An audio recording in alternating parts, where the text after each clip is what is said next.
A disreputable theatrical agent and his two accomplices conspire to supplant an ego-driven opera star with their own candidate in the 1935 Marx Brothers classic, A Night at the Opera. And that's the movie we're dusting off this week on Movie Bones.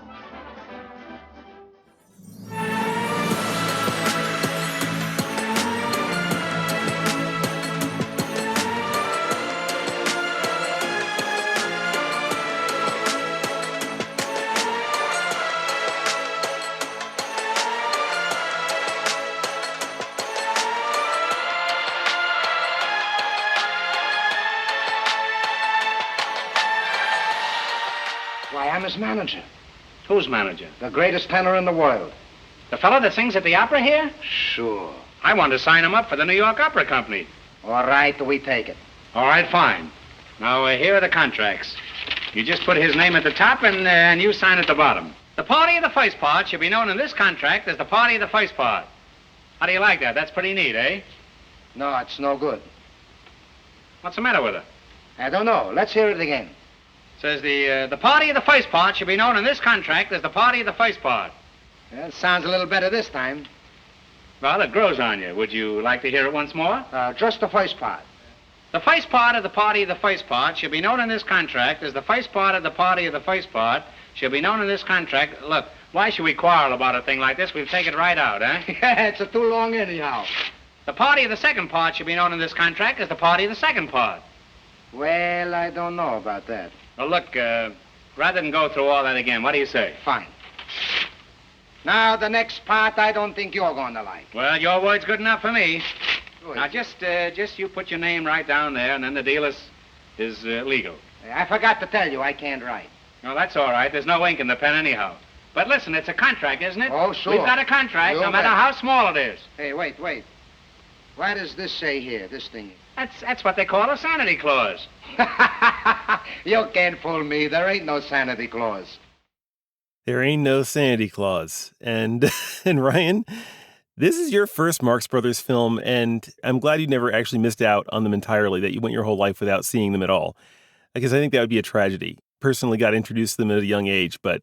So tell us what your first thoughts into jumping into the pool with the Marx Brothers. There's this cartoon, this Looney Tunes cartoon, that is titled Hollywood Steps Out, and that's the actual first time that's how I knew who the Marx Brothers were, because they're a part of that.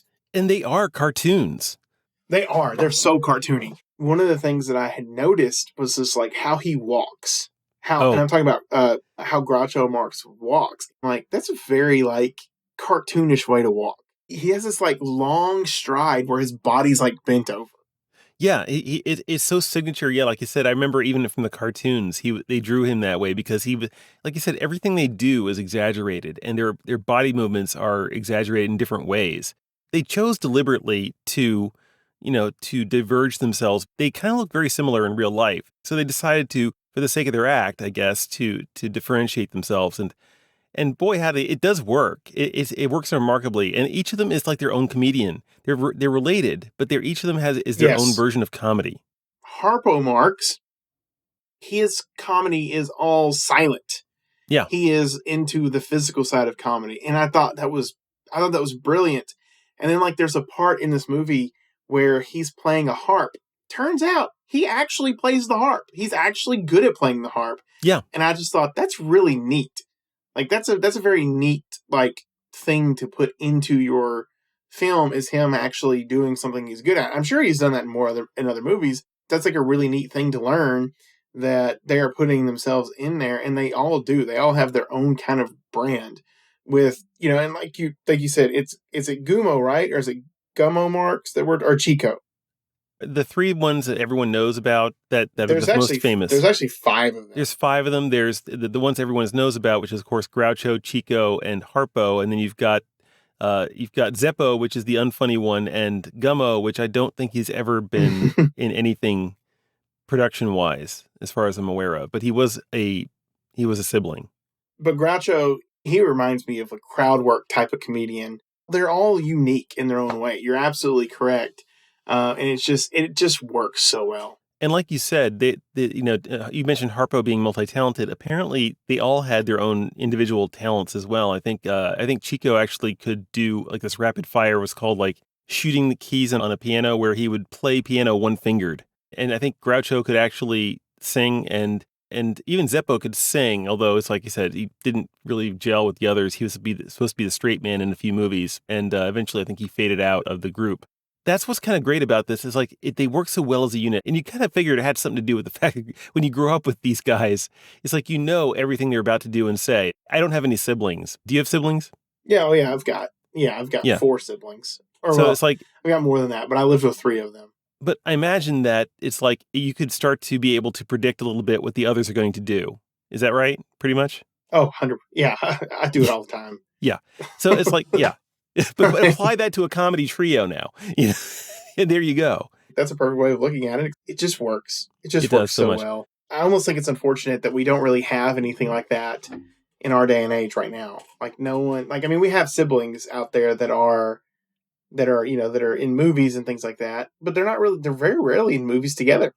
Yeah. I'm going to make a comparison to Chaplin because I think Chaplin did things with his comedy that could deflate kind of like the pretentious, the highfalutin, the anything that was considered. He would punch up with his comedy. In this movie, you've got the Marx Brothers who do something similar with high society. The Marx Brothers are really cultural. It's like just anything that takes itself too seriously, or could even be detrimental. It's like having, it's like people who are snobs or whatever. It's like there's a need for comedy to punch up and to be able to deflate the ego of those who are like bigger up or higher up, because it kind of keeps things in balance. And you just don't see enough of that. I've been wondering what they would do, like, what they would do with today's landscape, if they were alive today. You know what I mean? I can't sit there and say I know every little issue that like every little societal issue that they're dealing with, but it does certainly seem like they're showing like there are certain things in this world that are just a bit ridiculous. How we treat other people, how we, you know, how we deal with other people that have supposedly done wrong when like most of the stuff that's wrong that's done in this film, you could look at it and go, I mean, it's not really that big of a deal, you know? And in the grand scheme of things, you're going, it's not really that big of a deal to be that upset about it. And they continuously show the ridiculousness of it. Yeah.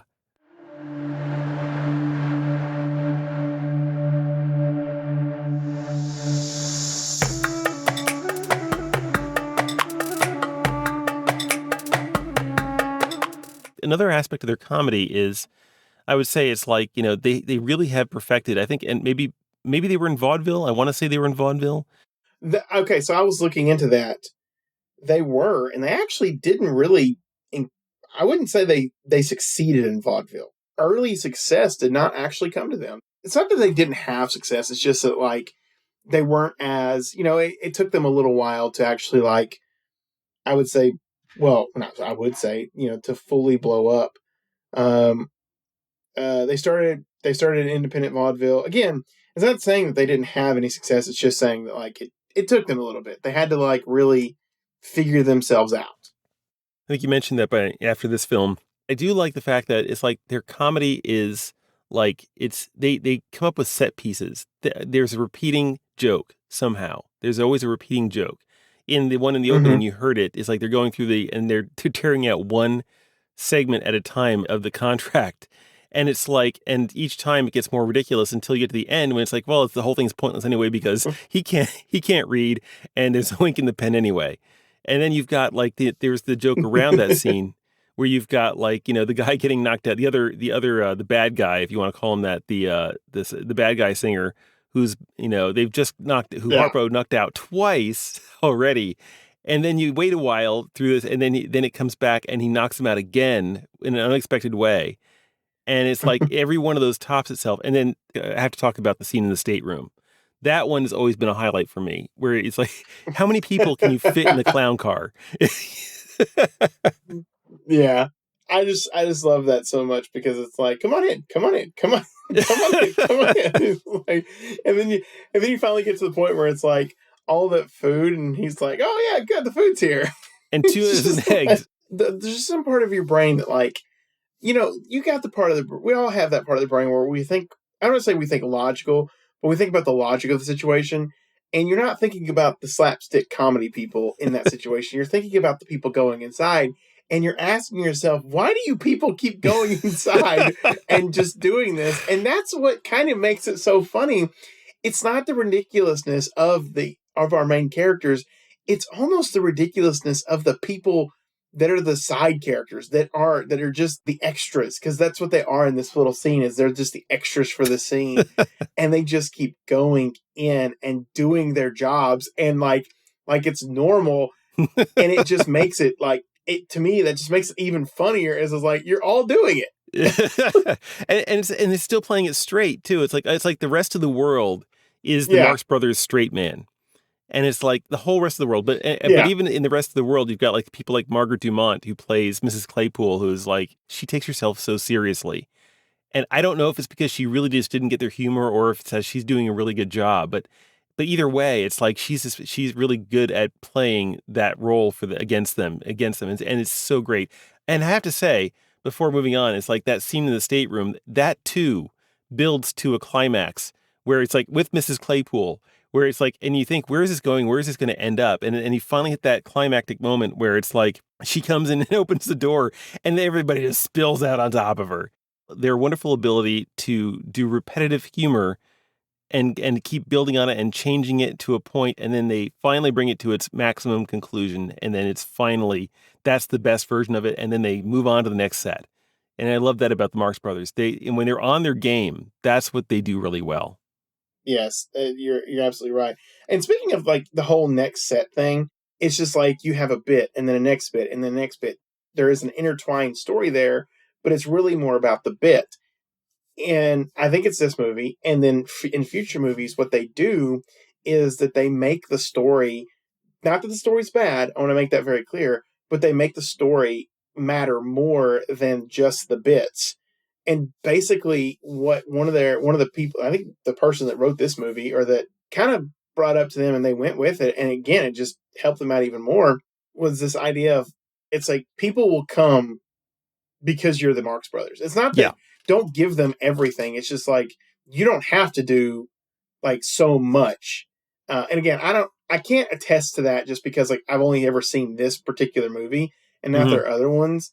But whatever they decided on, I mean, for my first time seeing it, it was correct. It was brilliant, and you do have a lot of like every bit of this movie is funny, especially personally, I'm a big fan of the people that can talk, and I like dialogue a whole lot. And Groucho Marx, just like listening to him talk to people, like how he talks to people, not like his not his voice or anything like that, but just his dialogue. I just thought it was, and Oh, just the way he delivered it, like his comedic timing was so funny, like right out the gate. I mean, I even said this in my notes. It's the wordplay and the dialogue for me, and just, and I was laughing within the first few minutes because they're going around, you have the waiter going around asking, Mr. Driftwood. I don't know if he's saying his whole name, Otis but B. Driftwood. Mr. Driftwood, Mr. Driftwood, Mr. Driftwood. Yeah. And then he stands up and he's like, "Yep, that's me."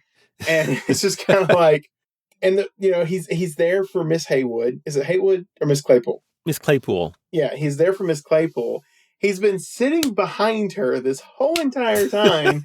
And then you just have like this of just his explanation and why he's like what he's been up to, and it's just so funny. Like I And can't why he's with recreate it. this other I'm not woman. that kind of guy. Why he's with this other woman. Yeah. Yes, and it is so hilarious, and you're just like, okay, it's one of those things. It's like you stuck the beginning landing. Here we go. This should be a fun ride, and lo and behold, it is a fun ride the rest of the way. I did notice how many of their jokes do depend on really good timing. And especially when you do the repetitive stuff, it's like that can be blown in any number of ways, for it to drop and fall flat. And I think there's one moment, actually, it's when he knocks out the tenor, the bad one. And then, and Groucho's looking over him and he sees, oh, you're sorry for what you've done because you're trying to wake him up with smelling salts, right? And it's like, and he says, oh, yes. And he sets it up. And just at the right moment, it's like, you can almost see it coming, but just as you were about to see it coming, that's when the joke lands. And it's like, they don't linger on it so long that that it's like, yeah, you could almost see where it's about to go. But if they preempt it by just a fraction of a second enough, And it's like, even though you kind of figured out where it was going, it was almost too late for you to care about it. And it's like, so it's still not a surprise, Yeah. but it's totally, it feels so natural. I don't know what else to say. It just feels natural, and that takes some real skill. I imagine that it came at the expense of a lot of practice, trial and error, based on what you said about how long it took them to get famous. Yeah. You know something else that I really like about their comedy? What's that? Like, especially more of their physical comedy stuff. They actually managed to create a bit of suspense in their physical comedy. Like, for instance, with the estate room scene, you're wondering how many more people can fit in this, and when is it finally going to burst? Like, there's like suspense there, and then you've got the hotel room scene Yes. where you know they're running around, Yeah. they're gaslighting him, like Yeah. that's one of the funniest things, and he's falling for it. There was there was three in here, and they're like, "Are you sure?" This is, but at the end of that bit, then the end of the bit, they make it look out like a whole new room with like an old man and an old lady were sitting there, and he's like, "Yes, ma'am." But that whole time you're watching that, you're sitting there going, "Is he going to actually catch them? Is he going to actually catch them?" Because that's what he's trying to do. And there's even one moment that one of them is holding the bed and he's right there, and it's just like it's just so funny. Like, when you can create a bit of suspense with your comedy, like, again, that's just brilliant stuff. Yeah. Yeah, it is. And I think part of another reason why that works so well too is that there's a certain kind of physicalness to that. Moving the furniture around in real, I presume it was somewhat almost close to real time. It's like they're moving very quickly to make this scene work. And it's like, and so they're really putting out a lot of effort to do it. So there's some admiration even inside your brain, even if it's not conscious, that you can feel the effort that they're putting into it, and and that helps the believability so much. It's like they're so committing to the bit that they're putting all this energy not just into their themselves, but it's like they're lifting stuff and they're moving stuff and they're interacting with the set, and it's like, and all that, like you said, it builds attention. How long can they keep it going? And they keep it going right to the point where it's like it reaches its maximum zenith, and then it's like, then it's time to change to the next scene.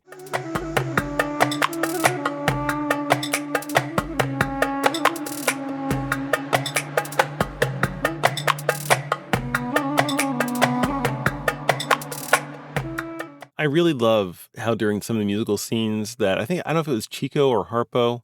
I think it could have been Chico, that he's playing piano, and it's like he's interacting with all these kids around him. It's a Mm-hmm. moment of genuine connection there. And I had to believe he was just doing it for the kids on set, as if he would have done it on the street if no cameras were rolling.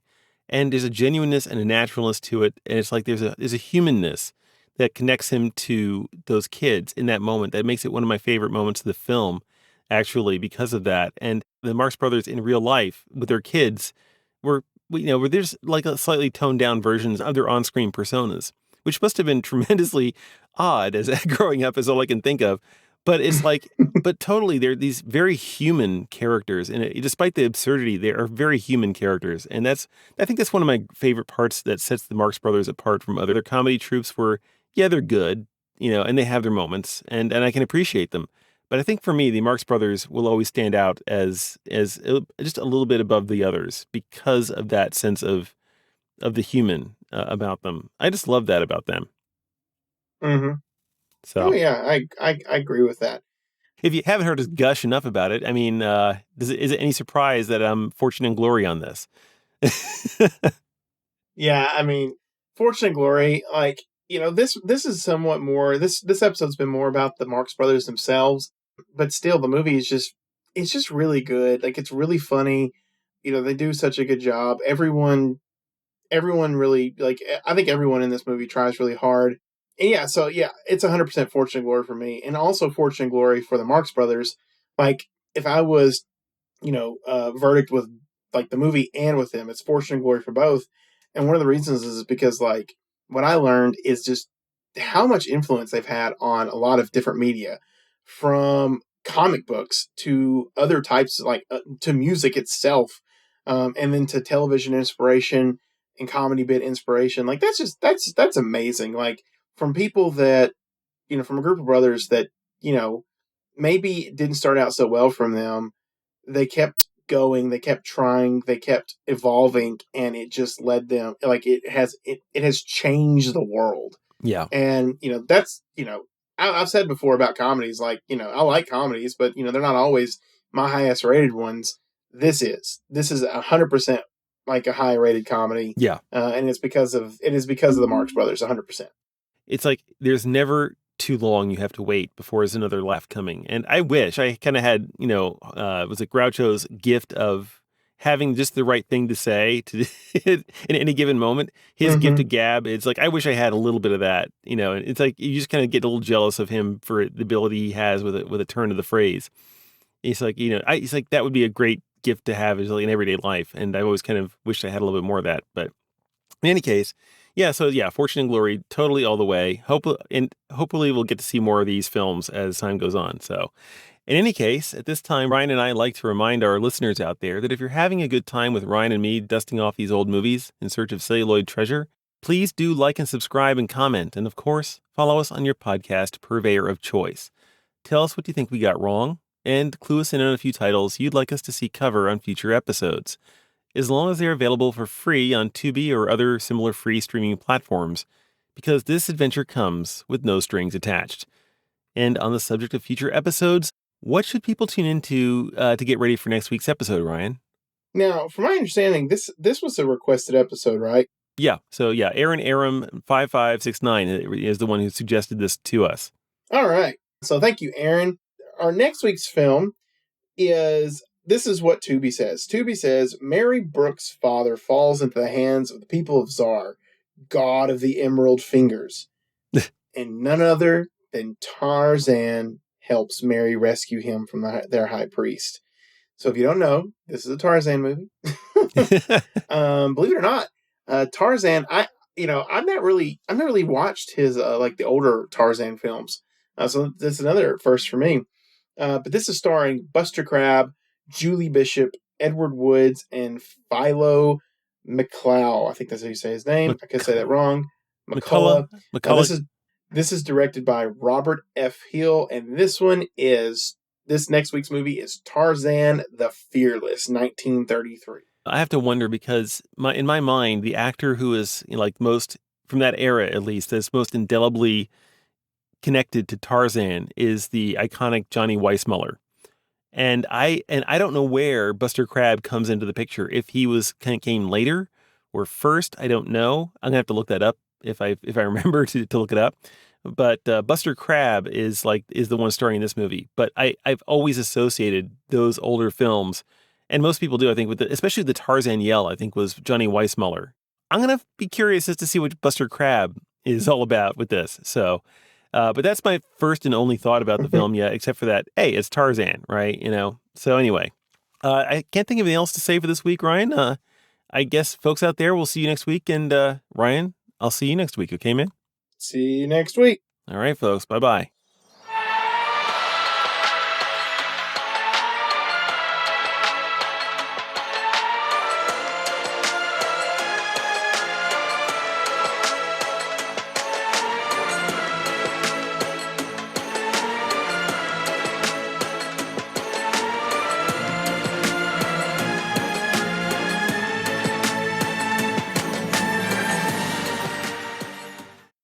Speak to me. It's me. It's Gottlieb. What is this now? How highly the fruit is falling this season.